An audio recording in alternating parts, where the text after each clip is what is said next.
Have you ever felt powerless to inspire change? If the answer to any of these was yes, then you're not alone. Throughout history, people have valued those who stood up and spoke out on the behalfs of ideals that people profess to have. For decades, African Americans in the United States were ignored and mistreated until civil rights leader Martin Luther King spoke up and unified people in a movement. Mother Teresa, the Sisters of Mercy nun, dedicated to helping the poor, spoke up about the plights of the disadvantaged and moved thousands of people to action with her moral conviction and determination. Such people who stood and spoke became leaders, largely because they were able to clarify and validate the feelings, hopes, and ideals of the people. And then they were able to unify and motivate the people to act. Leaders are by nature persuasive speakers. They use speech to organize people and urge them to higher levels of achievement that they could reach independently. We don't have to be Martin Luther King Jr. or Mother Teresa to make changes. Average citizens like me and you, working together for a purpose, can make contributions as valuable as those of these famous people. We can instigate great changes in our family, workplace, or community if we master persuasive speaking. So, how do we become persuasive leaders who can inspire change? Firstly, we must have a vision. We ought to imagine what it would be like in the future. This vision would give us purpose and direction, which we can then turn into goals, plans, and activities. Suppose you want to improve the cleanliness of the beach nearest to your house. You can start by envisioning a clean, plastic pollution free beach, children laughing and playing in the clear sand, the soft breeze chasing the winds. What about after this? The second thing we must do is have a mission. How is a mission different from a vision? While visions are driven by our imagination, hopes, and goals, missions are more action oriented, more purpose oriented. A mission defines the purpose and foundation for leadership efforts. Continuing with the same example, your vision was to have clean beaches. Your mission might be to bring together communities to have pollution free, community friendly, and healthy beaches through beach cleanups and community events. This was a rather general example, but we'll come back to the mission and visions in a bit. The third thing is communicating this mission and vision to others. Whether we're a leader or a team member, getting others to see the vision and convincing them to achieve this mission is very important. Sometimes this communication entails having a monthly progress meeting with your team, but sometimes it's just a dinner chat with your family and friends to discuss your goals. Last but not the least, the most important thing towards inspiring change, we must understand the needs and wants of others and be able to verbally tie the mission and vision to the needs and wants. What will achieving the mission and vision mean to them? How will they benefit? When the benefits of taking action outweigh the benefits of the status quo, people will be motivated to help achieve our mission and vision. For instance, how would your community benefit from clean beaches? They can spend time with their family, connect with nature, and enjoy the visual. Now, with these 4 points in mind, our vision, mission, communicating these two to our audience, and connecting them to their needs and wants, I prepared a little demonstration with a vision and mission of my own that I hope to put across to this audience. I was born in Delhi, where clear skies are rare. I was raised in Singapore, where rising sea levels threaten us every day. Growing up, I was exposed to climate change vocabulary all around me. Global warming, fossil fuels, renewable energy, plastic waste. I had heard my grandparents talk about the thriving biodiversity in their childhoods. I'd heard stories of people losing their lives and their homes to climate change. I had read news of strikes and campaigns held in the wake of our dying forests. However, the saddest part in this story is that I, along with many others my age, was never educated on climate change, its causes, its effects, and the solutions. We rarely got to hear the science behind the enhanced greenhouse effect, and almost never were we taught about how we can become environmental engineers to solve the wastewater challenge for disadvantaged communities. Just imagine, in the global warming chapter in physics, your science teacher teaches you about methane, water vapor, infrared radiation, and ends the class with a pop quiz. How do you feel? Do you feel empowered? Do you feel like you have the capacity to change the world? Probably not. Now imagine if your chemistry teacher asks you this question while teaching material science. Which of the following juice bottles would you choose? Same quantity, same price. For the record, all of these packagings can be recycled, but aluminum is the most recycled material out of these, making it the most eco-friendly pick. So, how about now? Do you feel empowered? Do you feel like you can contribute to recycling and reducing plastic waste? For me, the answer would be yes. I do feel like I can make a small difference by making the right choice. Today, more than ever, it is imperative to understand that environmental education would not just improve, but change lives. Because the transition to a sustainable future has to be actionable, and action comes from education. And by education, I just don't mean science based learning, but all of those small lessons that you may have learned from your parents. For instance, my grandparents had raised my mother and her siblings in a very simple yet sustainable lifestyle. My mother was taught about food waste not through jargon rich concepts like the food supply chain and the ecosystem. Instead, she learned to value her food by her field trips to the farms, where she saw the hardships of the farmers, where she saw what food security really means. I would urge all of you to think back to how your grandparents, or maybe their parents, lived their lives, how they saved global emissions by walking to the grocery store instead of driving, how they lived without the cool air of an aircon 24/7, like how we're used to in Singapore, how they loved nature and how nature loved them, and how we can to educate ourselves and the future generation of their ways of living life. As for me, as an attempt to make this vision a reality, I'm currently volunteering at Climate Science. It's a UK based sustainable education charity. Here, our goal is to make climate science education accessible, interesting, and actionable. Now, um, now that I'm done with my demonstration, moving on to the most interesting part of today's session, the discussion segment. So, now if I try to unpack what I had said earlier, I can dissect the mission and vision that I was trying to communicate to all of you. My vision was a community where environmental education is accessible and implementable by youth, and where it all ties back directly to our culture and where we all come from. That was my hope for the future.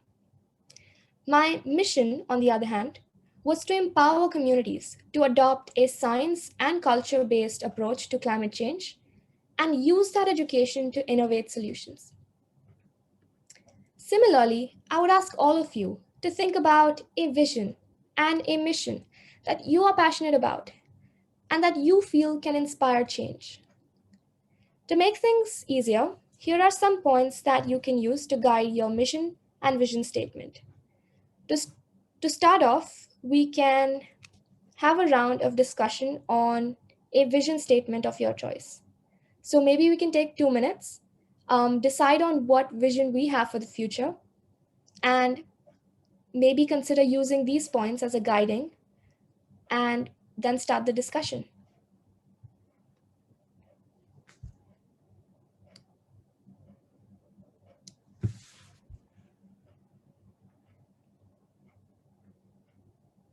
If anyone's ready, please just go ahead and the stage is yours.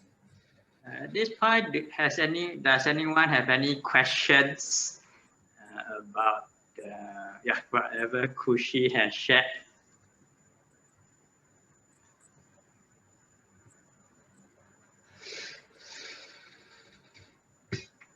Nope. Okay.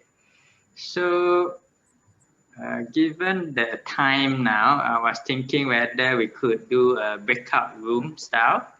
So, we have maybe 3 groups of 5, so that more people have a chance to share their personal vision and mission. Sure. Yeah. So maybe give everyone 2 minutes first, then we break out. Sure.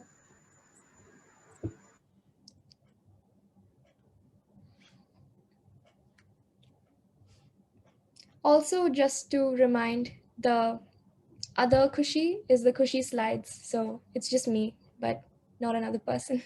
So you can keep me out of the breakout rooms if you want.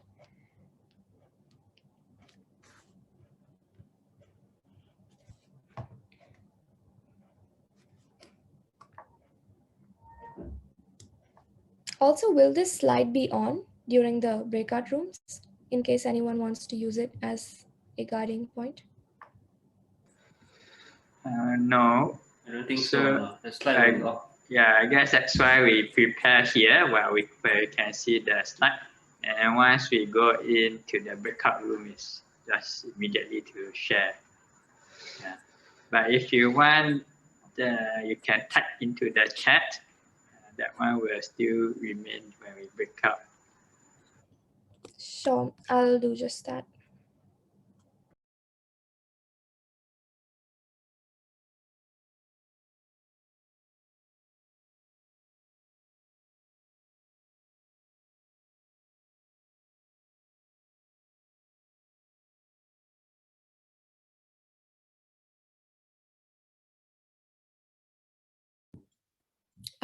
Yihan, sorry, for my benefit, can you explain what we're meant to do in the breakout groups, and when we come back, how are we supposed to share it?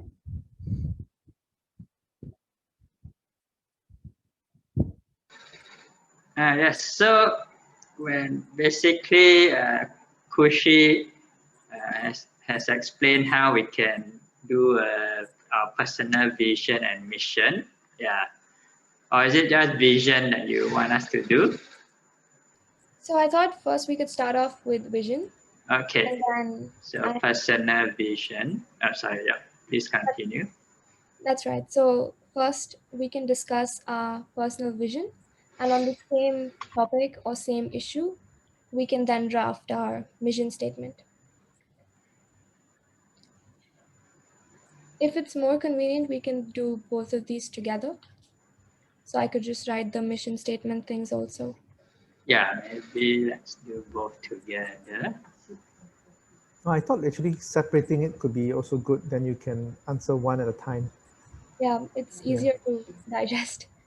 Okay, given the time limit, we probably can only get through one round of sharing. Yeah. So maybe combine it so we can do it, or you want to just do the vision? Up to you. Anything's fine actually. Or maybe instead of breakout rooms, we could just have someone start the discussion. It might be quicker that way. And then whoever is willing to speak next, or maybe the person who's speaking currently can arrow someone. Maybe that'll be faster. Just a suggestion. Yeah, sure. We will have fewer people speaking. That if you're fine with that, yeah, you make the decision. Maybe you can start with yours.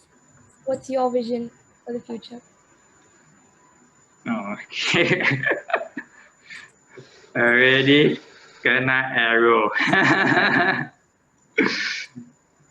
Okay, so I will start. Yeah, my vision is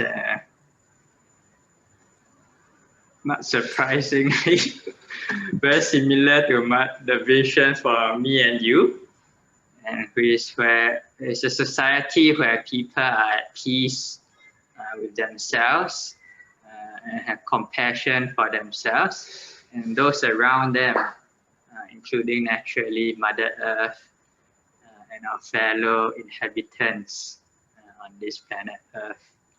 Yeah. Yep. Next arrow. And what's your personal story? You need to attach a personal story. Personal story.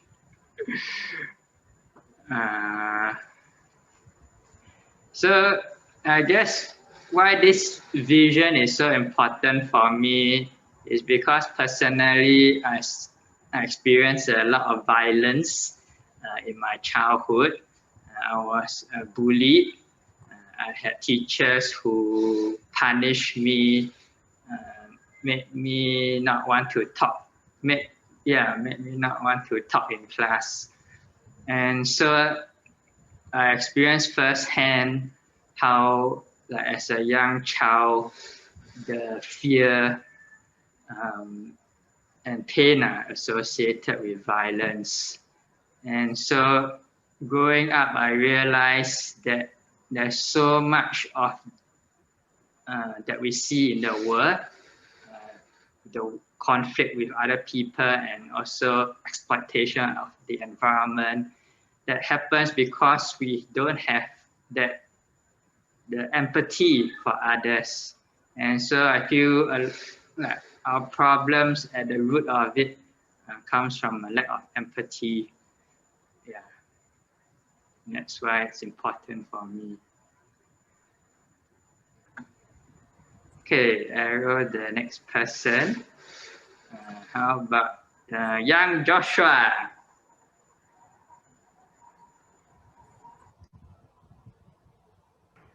So I foresee that in the future, recycling will become part of our daily lives, and yeah.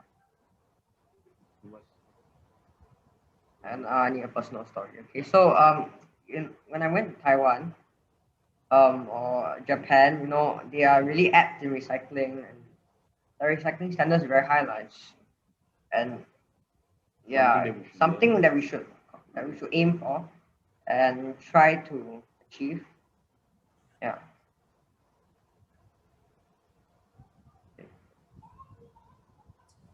Thank you for sharing, Joshua. That was a great idea. And I completely agree. Recycling should be a norm even now. And hopefully in the future, people will start taking it more seriously and try and integrate the recycling practice into their lifestyle.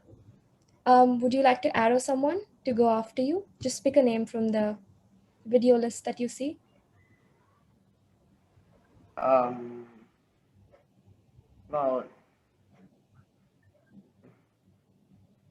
Well, Li Ping.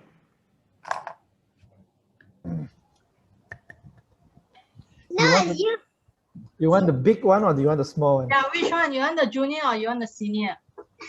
I don't want to stand. Right?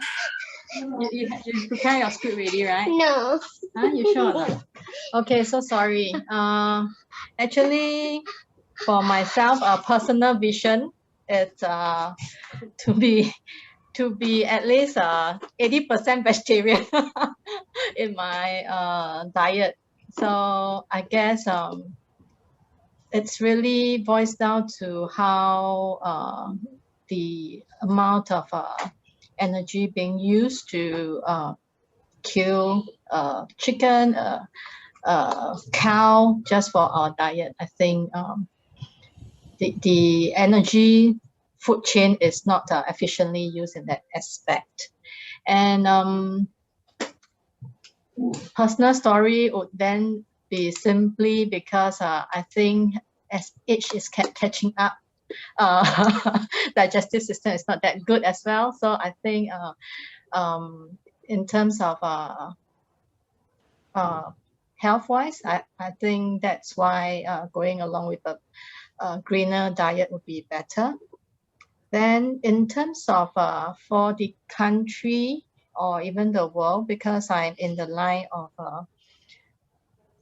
my company is very big in renewable energy, and also we are in the waste management.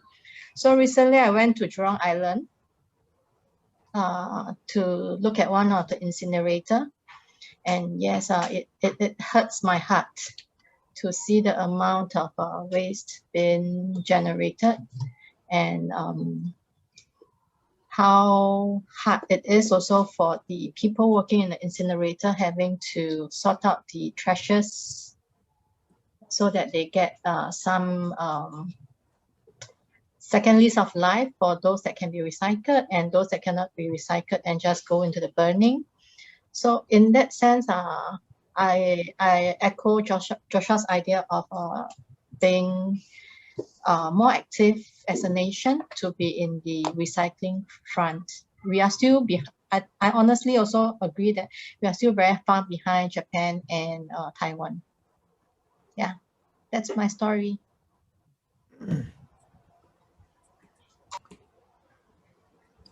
Would you like to arrow someone to go next?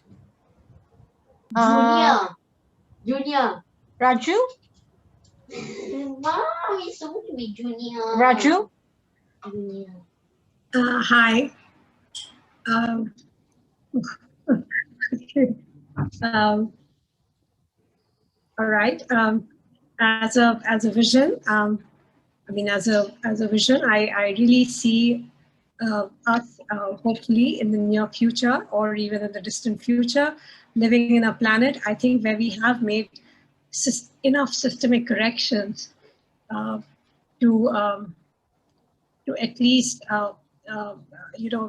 deliver things in the correct manner without really increasing, let's say, greenhouse gas emissions, causing a lot of waste issues on Earth, correcting our system of agriculture, etc. So that really is my vision, where we can live in harmony with natural system, with the regenerative ability, let's say, of Earth. So really not exceeding the amount that we can take from Earth as we live, but live within the regenerative capacity of Earth, so that we can live a healthy life and ensure the same for future generations. So that is really my vision for the future. And if I were to talk about what inspires me to do this, I think that while growing up, I did most of my growing up in India. And to be honest, I think I can say that we had a far more ecologically sound living in my younger years. And when I started to work, I saw how much we had moved away and how flawed our systems had become, where we were not really seeing the end product of the products that we were creating. We were not really engaging with the end of life of my product. I was a brand manager for a fairly large, for a company that was doing pretty well. We manufactured things, but where was my responsibility as the product or brand manager of that product when it had been consumed? And I thought, for a company that was doing that well, we did not invest anything into that aspect of our product. And it really was my product even at that point. And that was the thing which really upset me and made me think that this was not the whole cycle. This was not a true delivery of my product and brand duties that I owed. So it really left me unsatisfied with the way we approached our workplace. I mean, the responsibilities at the workplace. That was really where my inspiration comes from.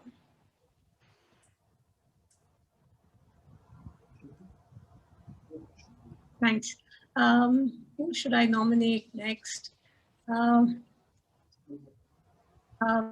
about Lekha? I hope Lekha is there. I'm not on baby duty. Oh, she is there. Hi.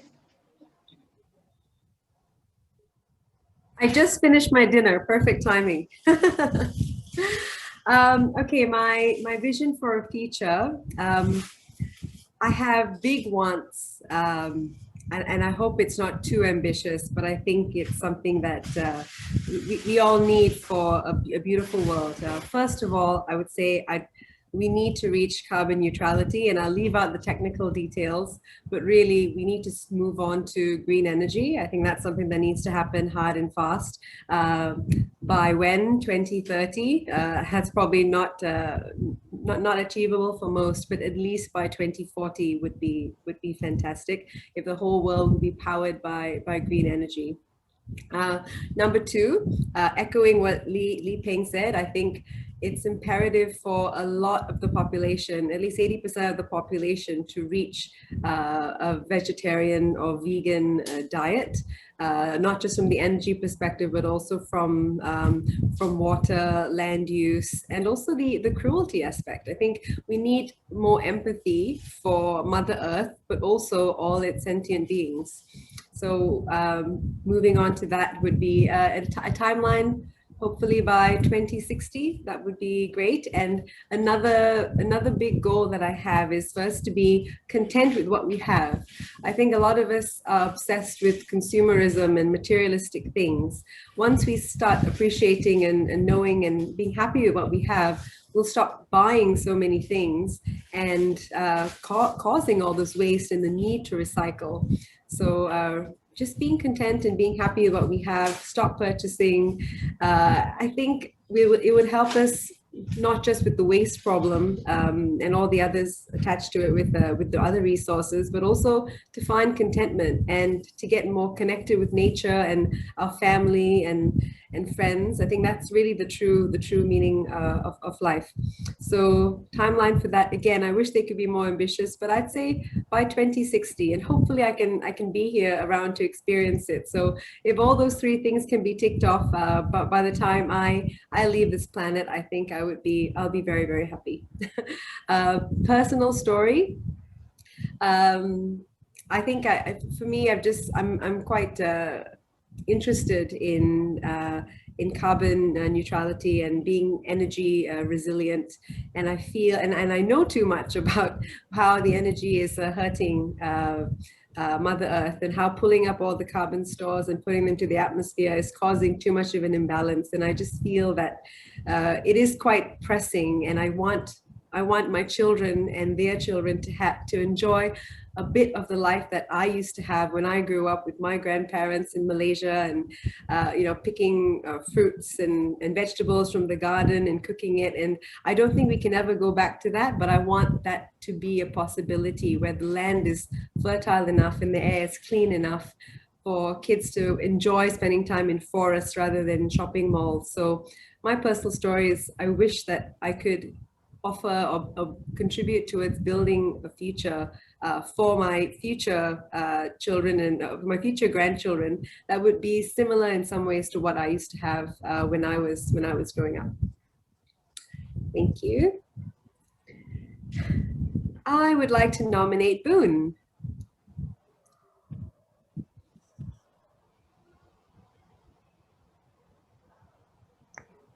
Hello, everybody. Yeah, so now I shall talk about my vision. Okay, I'm not sure whether I should cover everything. This quite a lot, actually. Yeah, okay, maybe I should start with my vision for the environment.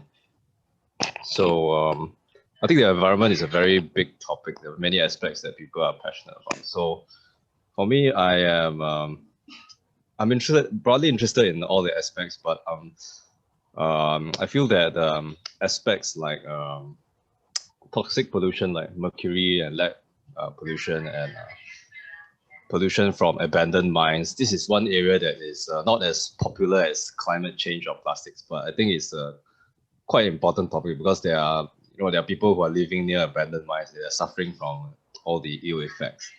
So I think my vision is that people living in more developed cities would be more conscious of the impact of their consumption, and they would also have a greater interest in helping people in less advantaged communities in other parts of the world. Yeah, and I think it's not easy to achieve this because you have to embark on massive public engagement projects. Like people are just walking around the streets thinking of their own desires, like where they want to go for lunch, where they want to go for dinner, what they want to do for work, how much money they want to earn. And they're not thinking about the impacts of their actions like 50 years down the road. What will happen to somebody, let's say, living in South America? All these things I feel that are very neglected. So my vision for the world is one where people become more conscious of the environment, and one where people take proactive action to minimize the negative impacts of their everyday choices in consumption. Yeah, I think it's quite a mouthful. So yeah, I think all the environmental topics are important, like energy and plastics and extinction of wildlife, biodiversity. Yeah, but in a more broader sense, I think it's about consciousness, about being just aware. So yeah, I think I've taken quite a lot of time, so maybe I should stop here. Thank you, Boon. Thank you so much. I think, unfortunately, due to time constraints, we have to end the discussion session here. Thank you all so much for sharing your experiences, your thoughts, and your hopes for the future. I really do hope that all of your visions do become successful and we are able to see a much better future for our future generations and a much hopeful one for Mother Earth. Now, I think we would move on to the evaluation session that's going to be led by Mr. Ash. Okay. Ihan, do you want me to give the evaluation openly or should I just give to Khushi? I'm also mindful of time. Good idea. Yeah. So, anyone? Okay. Because I think it will also be helpful for all of us to hear. But anyone needs to leave like right now at 9:30. Can we extend for 5 more minutes? Okay, thank you. Yeah, then Ash, go ahead. Okay, so Khushi, thank you for conducting this session. And I think what I took away most from this is that coming from someone as young and as authentic as yourself, this reminder that each of us need to connect with our own personal vision was very strong. Right? So a jaded old man like me, after many years of many visions and many missions, you kind of lose touch of that. But hearings, you remind all of us that there is something that we should identify as important, and we should create a picture in our head, in our minds for it, and have a timeline and have a personal story that drives that vision. That was really beautiful, right? So thank you for giving us this. So now what I'll try to do is to give you a few feedback on what I thought went well and maybe what I think you could do differently to make such workshops more effective, right? So what I liked was really your explanation of what it takes to have a vision and transform it into action in a group. So the 4 or 5 steps that you described, I think they were very nicely described, and it was clear. And I like how you actually made a very nice distinction between vision and mission, explaining it very well, right? So for good point is that you really understood your content and you were able to communicate that well. And then your example when you were giving us a live demo of how inspiring speech or a speech made to inspire people can look like. I thought you did well in terms of describing your personal story, and the example with the Minute Maid example, that was really powerful, right? So you gave a good contrast and it made it clear to me. So the second thing that I thought was well done was how you conducted that positive demonstration.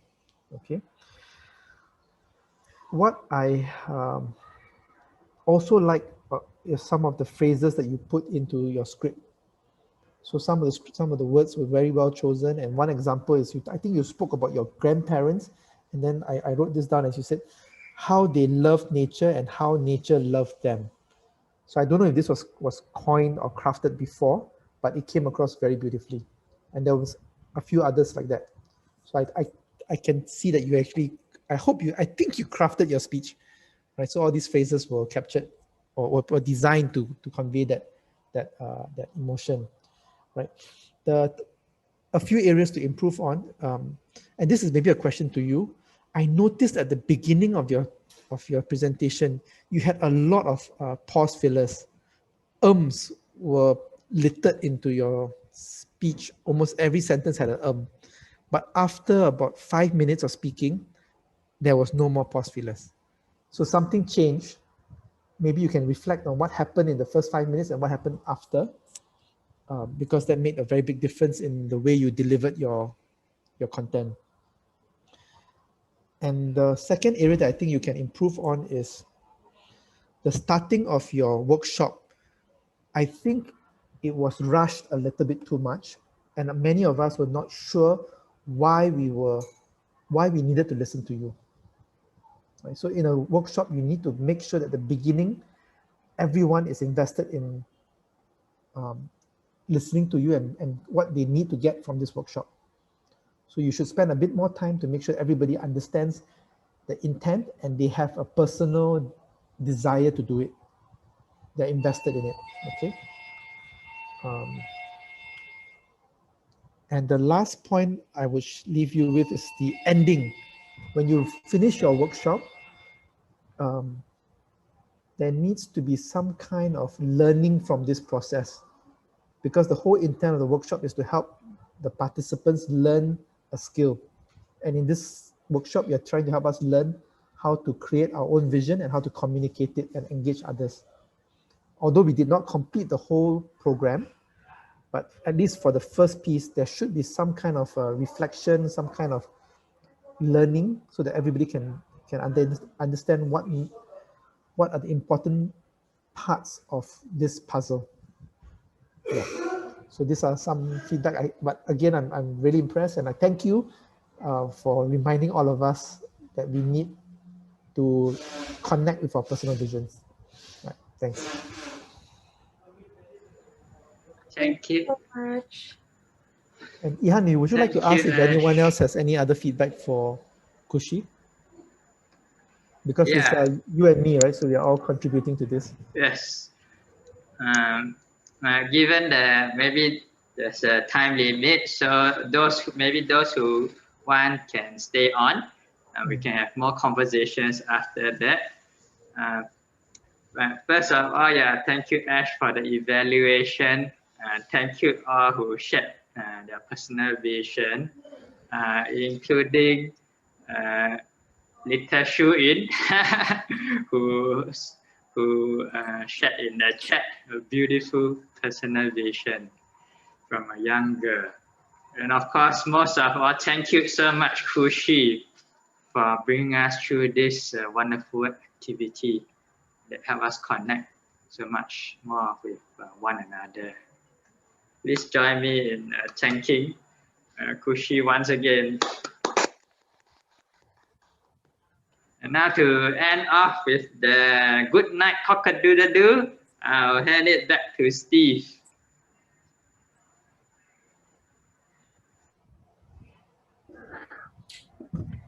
Thank you everyone for being with us throughout. We've overran a little.